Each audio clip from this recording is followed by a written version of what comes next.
Gente, agora sim, então nós vamos conversar com a nossa secretária de saúde, Carmen Zanotto. 8 horas da manhã, eu tinha dito para vocês, né? Por volta das 8, 7h58, 2 minutos para as 8, a secretária está com a gente na ponta do link. Para mim é uma felicidade muito grande voltar a entrevistá-la. Já entrevistei muito Carmen Zanotto. Está com a gente aqui virtualmente falando. Secretária, muito bom dia. Muito obrigada por ter aceitado o nosso convite. Bom dia, Márcia. Bom dia a todos que estão nos acompanhando desta nossa Santa e Bela Catarina, né? Como é, Porque uma como é cidade bonita, né? mais linda que a outra dentro das características da nossa cidade. Isso mesmo, isso mesmo. Obrigada por já estar nos acompanhando. A senhora está fazendo um comentário porque ouviu aqui o que eu falei. Secretária, vamos lá. Em que pé que a senhora pegou a saúde do nosso estado? Bom, nós vivemos um momento de uma pandemia mundial e não é diferente no nosso país e em Santa Catarina. O desafio não é pequeno, é uma emergência sanitária sem precedentes. Nós não vivemos no ano passado, inclusive, esta pandemia, momentos tão complexos como estamos vivendo neste ano. Então, o grande desafio é a gente, eu estou chamando essa semana da semana da busca ativa, né? É a gente melhorar a cobertura vacinal do público-alvo que já foi designado os quantitativos de vacinas necessárias, em especial a população de maior risco, que são os nossos idosos, conforme as faixas etárias das vacinas que chegaram. Trabalhar intensamente, Márcia, porque as pessoas precisam compreender que no momento de fazer a segunda dose, elas precisam fazer, não basta ter feito a primeira, a segunda dose é muito importante. E também nós temos que trabalhar intensamente para evitarmos os pacientes que ainda aguardam em enfermarias de hospitais, UPA e centros de triagem uma vaga de UTI. Para isso é com muita unidade, com muita solidariedade, muito trabalho mesmo, para junto com os municípios a gente possa então estar dando as melhores respostas, as respostas que o povo catarinense aguarda e quer. Quais os caminhos, secretária, para encontrar esses leitos, para credenciar esses leitos e principalmente funcionários, profissionais, médicos? Porque não adianta ter o leito em qualquer biboca, em qualquer canto. Precisa ter essa estrutura hospitalar para atender aquele leito, senão é um falso leito que não vai ajudar, que não vai resolver, que se bobear ainda piora a situação. Então, quais os caminhos para encontrar esses leitos? Recursos humanos, a gente precisa, e aqui eu quero fazer um registro a todos os trabalhadores da área da saúde, da linha de frente, neste momento, aqueles que estão nas áreas mais complexas, né? Que é quem está dentro das UTIs, dentro das enfermarias, dentro das UPAs e centros de triagem, tentando buscar uma vaga de hospital, tanto de enfermaria quanto de UTI, e não consegue. A angústia do conjunto desses trabalhadores é muito grande. Eu acompanhei durante esse período, mesmo da Câmara Federal, muito de perto a angústia, a tristeza deles quando eles perdem um paciente e o desgaste mental. Nós não temos como ter médicos intensivistas no volume que nós desejávamos, nós não temos como ter enfermeiros especialistas em UTI, mas Santa Catarina tem uma coisa que nosso estado se diferencia e isso faz parte de uma história e de uma caminhada. Nós temos as regiões de saúde bem organizadas, com hospitais de médio e grande porte, com expertise em pacientes complexos. Isso tem nos ajudado muito. Por isso que é muito importante a gente ampliar o máximo possível de leitos nessas estruturas hospitalares. Quando a gente não consegue ampliar nos hospitais de grande porte, a gente tem que ter a garantia da assistência, então, aos pacientes que vão ficar temporariamente no hospital, que não é hospital de média e alta complexidade, até a gente poder garantir, então, a vaga de UTI.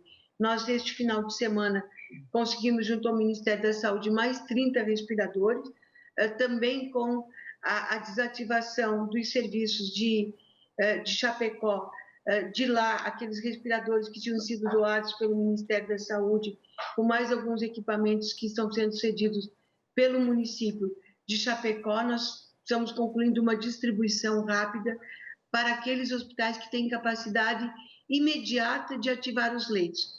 Porque não adianta você mandar o respirador se você não tem o médico, não adianta você mandar, ter equipe e não ter os equipamentos. Então, é uma força-tarefa diária que precisa e depende, Márcia, da participação de cada um de nós individualmente na compreensão do que é essa pandemia e quanto que um cuidado individual impacta na vida das outras pessoas, na vida em especial daqueles que a gente mais ama, que são os nossos familiares, aí os nossos amigos, os nossos vizinhos e a nossa comunidade. Porque quando a gente pode estar transmitindo involuntariamente, porque não tem sinais e sintomas, porque a gente facilitou, se descuidou, teve um comportamento não adequado nesse momento, com certeza a gente pode estar comprometendo este processo, porque a linha de transmissão, e neste ano de 2021, nós estamos tendo pessoas mais jovens internando, com quadros muito complexos, e o período de permanência também nos leitos de UTI ele é maior. Então, é uma rede, é uma cadeia toda que precisa ser respeitada, desde os cuidados básicos até o acesso às ações de serviços de saúde. Secretário, o que a senhora pode antecipar para a gente no que diz respeito a novas medidas restritivas? Nesse final de semana, infelizmente, a gente flagrou situações absurdas de desrespeito às regras sanitárias, situações assim vergonhosas, lamentáveis, tristes mesmo, sabe? Eu diria. E aí tem uma expectativa que vocês façam regras diferentes para restaurantes, para casas de noturnas, para baladas. O que a senhora pode antecipar quem nos acompanha agora aqui no nosso SC no Ar? É verdade, nós já trabalhamos uma minuta de portaria entre domingo e segunda-feira, e essa minuta de portaria será debatida no COIS a partir de hoje, e ela descreve com mais rigidez e deixa mais claro, por exemplo, o comportamento dentro de um restaurante, que todos nós podemos perceber, todo o cuidado do buffet que já existe hoje, o distanciamento das mesas, e dos estabelecimentos que são casas de shows, que também se transformam em restaurantes para poder manter as suas atividades. A atividade econômica é fundamental, precisa ser mantida, mas a gente precisa ter regras.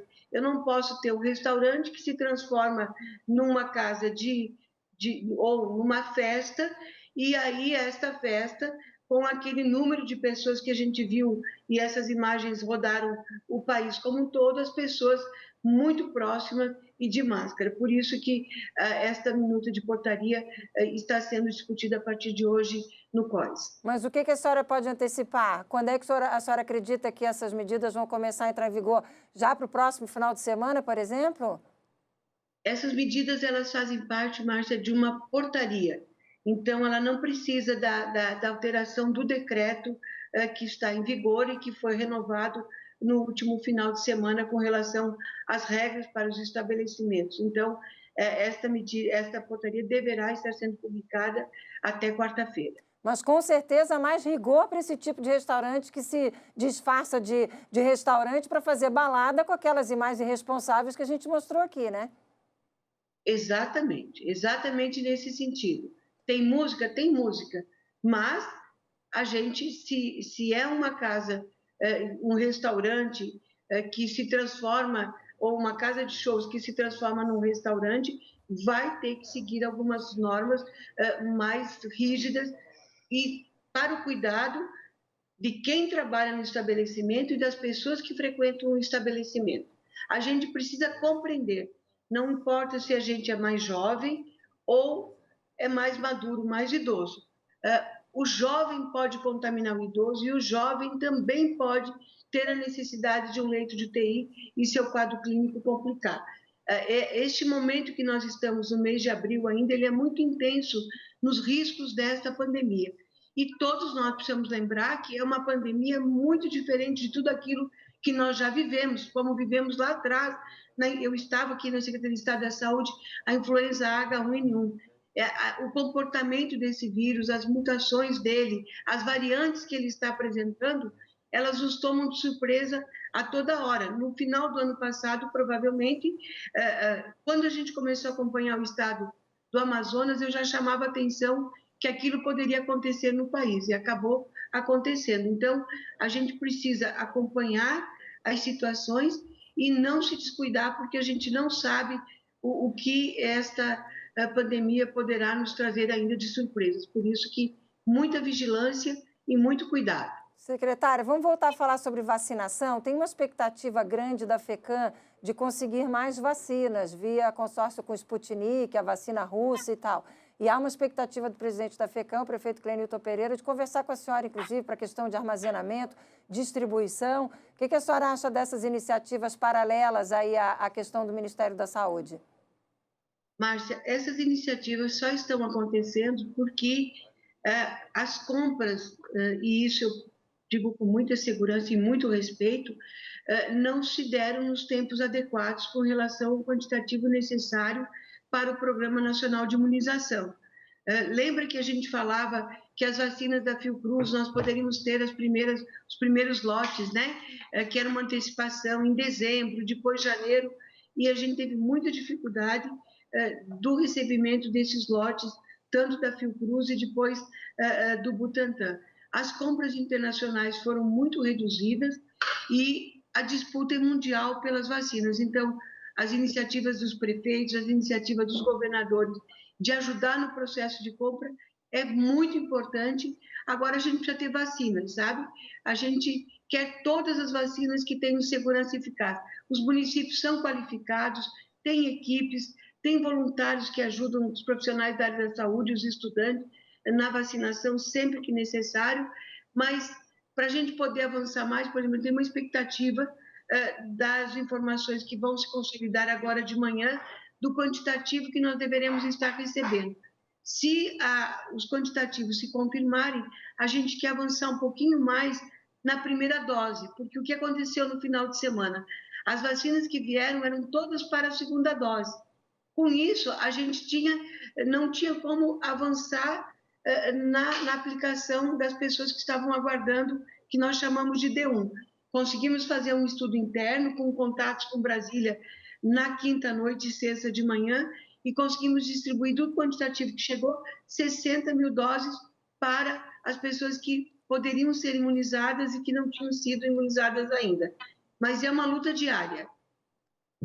Secretária, mas a senhora, se a FECAM conseguir trazer essas vacinas da Sputnik, pagando só quando elas chegarem, que é o que o prefeito tem dito, o presidente da FECAM, o prefeito Clenilton, o governo vai apoiar, vai distribuir, vai armazenar?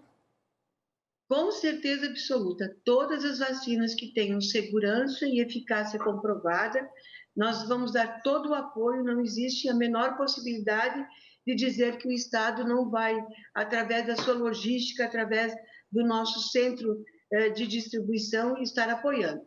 A única coisa que a gente, e a FECAM também tem todos esses cuidados, terá todos esses cuidados, a vacina precisa chegar e o transporte dela tem que ter toda a segurança para chegar com qualidade no país, e nós vamos estar, sim, apoiando no armazenamento, na distribuição. É uma força-tarefa conjunta, não existe separa município do Estado, separa o município e o Estado da União. O Sistema Único de Saúde ele é único, nós temos, sim, um programa de imunização robusto, forte, reconhecido mundialmente, e a gente precisa de vacina.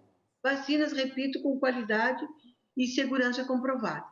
Secretária, o que é mais importante a gente falar para o nosso telespectador? Porque desde o início do nosso encontro de hoje, eu estou perguntando para eles o que eles acham que a gente deve fazer, o que é preciso fazer para conscientizar a nossa população. O que a senhora, como autoridade máxima de saúde do nosso estado, pode dizer para quem nos acompanha? Márcia, eu posso dizer que não basta os estabelecimentos comerciais colocarem o termômetro na porta de entrada, o álcool gel, o uso da máscara. Isso é essencial, fundamental e imprescindível. Se na hora do cafezinho a gente se descuida, se na hora do cafezinho os colegas de trabalho se reúnem em roda de uma mesa minúscula, retiram a máscara e vão tomar o cafezinho, vão fazer o seu lanchinho muito próximo. Não adianta o estabelecimento comercial fazer a separação das mesas se a gente que trabalha na mesma empresa, a gente senta um do ladinho do outro, respeitando o distanciamento de uma mesa ou da outra, mas a gente não convive no mesmo ambiente e na mesa a gente senta encostadinho. A falta do uso da máscara é o grande risco, por isso redobrem, por favor, o cuidado nas festas de aniversário das nossas casas, no churrasquinho em família, mesmo sendo com pai, mãe, irmãos, redobrem todos os cuidados, em especial na hora das refeições e na hora que a gente se descontrai um pouco e acaba facilitando. Para a gente fechar, secretária, qual é a região do estado que mais lhe preocupa? A gente viu Chapecó reagir, Chapecó, inclusive, está cedendo equipamentos, daqui a pouco o Felipe Cross, inclusive, vai trazer mais informações sobre isso. A senhora acabou de dizer que já cedeu, inclusive, respiradores, já tirou respiradores de lá e já levou para outros locais. Joinville agora parece que a situação é bem preocupante, mas na sua avaliação, os seus olhos estão voltados mais para onde? Para a região de Joinville, que a gente precisa apoiar muito, é a região que ainda a gente tem mais pacientes fora de leitos de UTI, e para o sul do estado, sem negligenciar em hipótese alguma algumas situações pontuais, como é o caso do extremo oeste até o Planalto Serrano, a situação agora da região do município de Joaçaba e municípios vizinhos. É continuar olhando intensamente para o estado como um todo, mas buscando, por exemplo, a partir de hoje a gente deve ter mais 10 leitos ativados no Hospital Hans-Dieter Schmidt de Joinville e trabalhar para ativar os leitos que forem possíveis em Mafra e toda a região, para a gente socorrer a região de Joinville, assim como as demais regiões. Buscando, Márcia, uma coisa que é de direito de Santa Catarina, que é o pagamento desses leitos por parte do Ministério da Saúde, que são as habilitações. Secretária Carmen Zanotto, muito obrigada, prazer receber a senhora aqui. Agora que conheceu o caminho, volte sempre, esse espaço é seu, secretária, estou falando sério. Esse espaço é seu para a senhora comunicar a nossa comunidade, trazer informações importantes para a nossa comunidade. Por favor, use e abuse desse espaço, porque informação nesse momento é muito importante. A senhora tenha o apoio que quiser nosso aqui, para que a gente leve informação importante, precisa, checada, verdadeira. É a secretária Carmen Zanotto que está falando. Então, por favor, não deixe a gente sem notícias aqui. Volte mais, tá bom? Obrigada, Márcia. Obrigada a todos. E vamos todos juntos nos cuidar para a gente cuidar do nosso estado e do nosso país como um todo e minimizar o sofrimento das famílias e dos trabalhadores. Valeu, secretário. Um ótimo dia de trabalho para a senhora. Até uma próxima oportunidade.